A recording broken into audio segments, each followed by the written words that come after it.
So after years of speculation and waiting, we finally have it. We finally have it. AirTags. Let's unbox.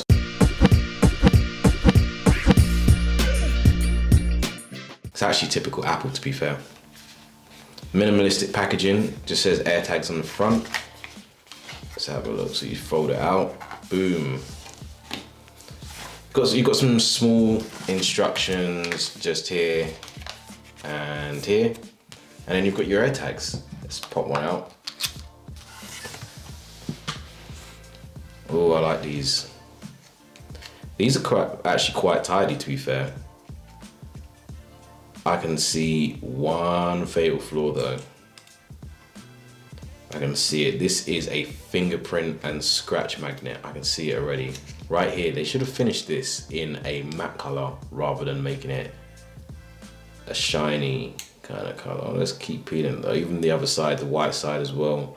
It's very well, the fingerprints won't be so bad on here, but this is definitely gonna scratch. Yeah. Especially when it's rubbing against your keys and the change in your pocket and stuff like that. So all you got to do is pull this little tag out, and once you pull this tag out, you should hear a noise. Let's see. I'm assuming this is now on. I have the iPhone XS Max here, and we also have the iPhone 12 Pro Max. We're going to use the Pro Max today because the Pro Max has a U1 chip in it, which allows us to do the precision finding with the AirTags. So we're going to connect this up and we're going to test them out. Just like that, pops up on the screen. You hit connect and then it gives you a few options. As you can see here, we just scroll through. Quite a few options. So you can put it in your wallet, your umbrella, luggage, keys, jacket, headphones, handbag, camera, bike, backpack. And then there's also a custom options. So we're going to click custom options. We're going to name this something different. So we're going to call it KG1. And we're going to go to continue. And we're going to give it an emoji. We're going to give it the muscles. Hit continue. Once you've done that, it will start to connect. It will start to connect. Just give it a few. Oh, there we go. And we're connected. We're good to go. So let's head out and go and test these out.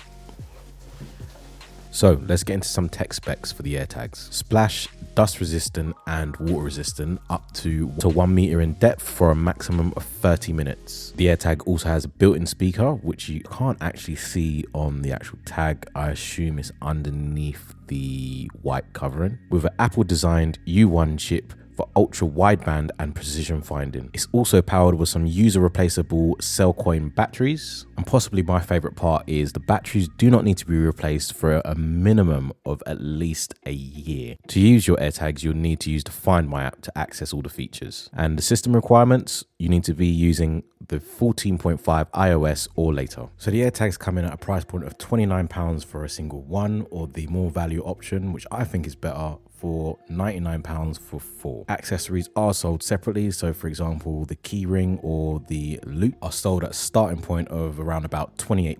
Belkin also have their version, which comes in at around about £11.95. And if you're feeling fancy, Hermes also have their version, which comes in at a starting price of £249. And if you don't fancy paying Apple's premium prices, there are some third-party websites like Amazon that do sell cheaper options, where you can get bundle packs. For example, you can get 9 AirTag holders for about £15, depending on who you're looking at. Another key thing to point out is the AirTags are compatible with the MagSafe technology on the new iPhone 12 Pro Max. So we're going to test out the AirTags. We're outdoors now. We're going to hide all our AirTags. We're going to use the precision finding on the iPhone 12 Pro Max to find it. Wish me luck. So as mentioned earlier, precision finding is activated through the Find My app using the Find My network. And if you're out of Bluetooth range, that's not a problem. As soon as someone walks past who has an iOS device, which is iOS 13 or above, it will update the location of your AirTag. However, Bluetooth must be on. All right, so there's a dog there. Hopefully he doesn't dig up any of the stuff that's been hidden. App is on. Let's go. We're gonna look for KG4 first. Right, boom, here we go. Searching for signal, okay. Let's play the sound.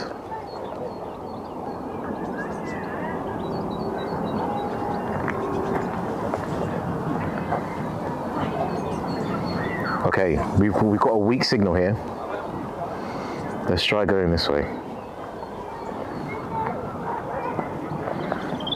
Oh, here we go, 7 feet. 6, 5, 4. Oh wait, nearby. I think we found it. There we go, look. We found our first tag. KG4 has been found. On to the next one. So let's find KG1. Let's play the sound first.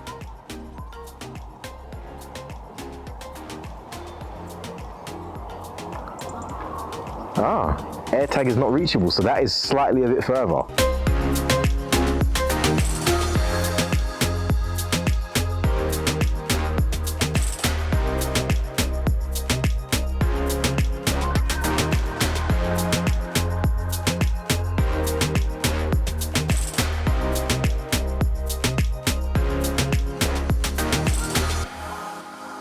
Okay, we've got KG3. Now it's time to find, there's 2 more out there. 36 feet, okay. 35, 34. I think we are, oh no, we're going the wrong way. Oh, here we go, just ahead.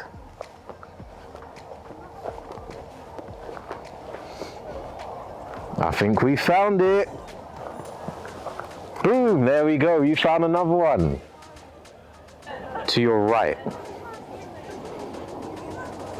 Aha! Here we go.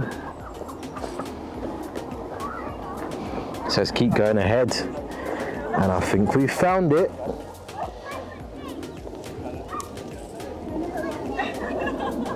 So we found all 4 AirTags. What I've realized from this challenge here is that it's only really good for close proximity. If it's too far away, it's probably not gonna work, especially since I found a lot of times it kept saying searching for signal, no signal available, or the AirTag was unavailable. Well, the best thing for us to do is try it inside, maybe inside the house, and see how it works there. Since everything's a bit more closer and it's probably more easy to kind of get onto the Find My network. So there's also a lost and found feature. We'll talk about that a little bit more in the next part of the video. In the event of you losing your AirTag, there is an option for you to find it or for you to notify others that you have lost it. There is an option called Lost Mode. With Lost Mode, you just access that through the Find My app. And once you open that up and enable it, you are able to put your phone number in and leave a little message if you want to, just to let people know that that is your AirTag and they should contact you, or whatever the message you feel is best applicable. Then the way that this works is the person that finds it will then tap their NFC compatible device, whether it be Android or an iPhone, on the AirTag, and it will then notify them that this has been lost and you are the person to contact. That being said, there are safety measures in place so you can't be tracked for the wrong reason. As much as it can be used to track down household items, the AirTags are designed to discourage unwanted tracking. So if someone's AirTags happen to find their way into your belongings, the iPhone will notify you that there is an unwanted AirTag traveling with you. So there's also an opportunity for you to engrave your AirTags and add emojis to it, just so you can identify which one is which. Mines are currently plain, so it's a bit hard to tell which one is which. I do recommend probably getting an emoji engraving on it, just so you can tell the difference.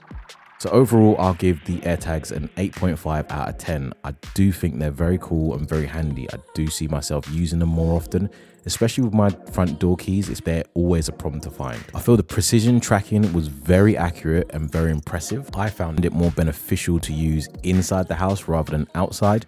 Outside was good, but definitely more of a close proximity kind of tool. The only downside I would say is, or not even downside, more of a recommendation. I reckon the AirTag should have had like some little like a loop on it where you can just connect it directly to your keys without having to buy the accessories. But that's my thoughts. Look forward to using the AirTags more in the future. Hopefully we don't have to use them too often because we're not losing anything.